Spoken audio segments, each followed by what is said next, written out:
So I am currently just over 100 plus days on my terzepatide journey, and I happen to have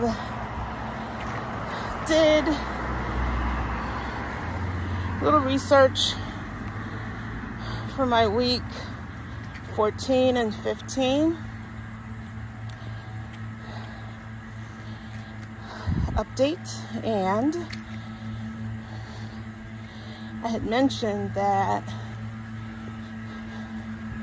I thought terzepatide was created by a woman, and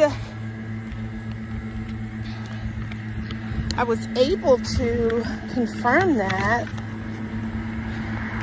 by video on TikTok from Dr. Argahaven Salez, and that's spelled A as in apple, R, G as in girl, H, A, V, A, N, last name, S like Sam, A, L, L, E, S. So if you go check out her page, she confirmed what I hypothesized.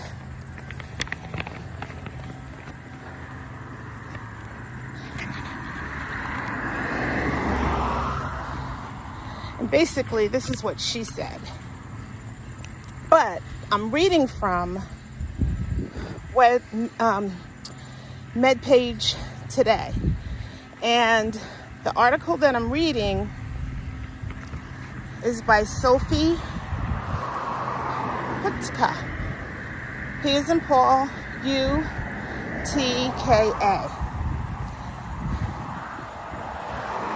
So, this confirms what Dr. Salez was saying. The work of Svetlana Mojsov, Dr. Mojsov, PhD, was critical in early research that led to the discovery of GLP1. But her contributions, including first authorship, on the earliest papers that showed the structure and function of the hormone, have been cut out of the story of this drug class.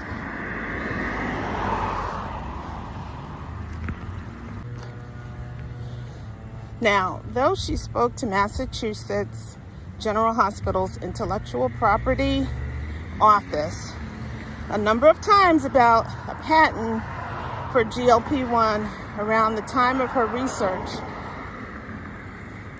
it was eventually granted in 1992 with Joel Habener, MD, an endocrinologist she had collaborated with, listed as the sole inventor.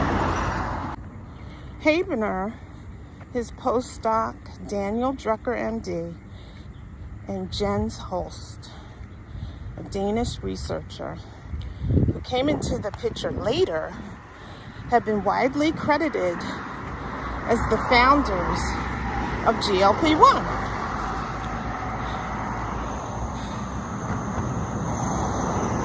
They won prestigious awards related to the discovery of the hormone. The conflict, which was reported, places her in a long history of medicine sidelining female researchers and exposes a disciplinary bias against chemists and in favor of physicians and biologists. Mojsov, and that's spelled M-O-J-S-O-V, has been represented as a postdoctoral researcher working in Habener's lab in the 80s. When this work was done, Although she had an independent position with her own NIH funding, in 1983, Mojsov theorized that a shorter version of a hormone similar to glucagon, known as incretin, I-N-C-R-E-T-I-N,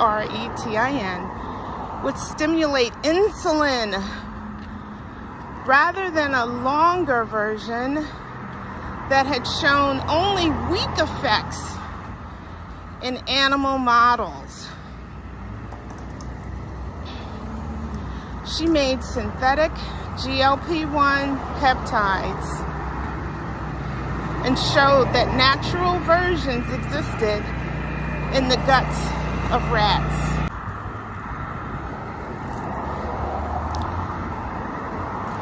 Leading to the first study reporting this shorter GLP in natural gut tissue. Later, in 1987, she showed that the hormone triggered insulin secretion as the missing incretin, and that's I-N-C-R-E-T-I-N. I have a video short on incretin on my YouTube. Around the same time, Havener asked his postdoc Drucker to work on the same problem. The resulting paper was published slightly earlier, though using cell lines from pituitary and pancreatic cells, not the gut, as Mojsov had. They also published a paper slightly after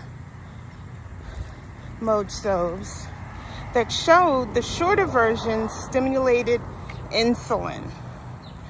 She argued her papers were more consequential and entered into a protracted legal battle after learning about the patent being granted to Havener. She ultimately won. Yay! Mojsov ultimately won, which she should have. She should have been credited for it way before, but even back in the 80s, that's what happened to women. But Mass General only agreed to give her half as much of the royalties as Havener. Mojsov said, "All I want is not to be erased from history."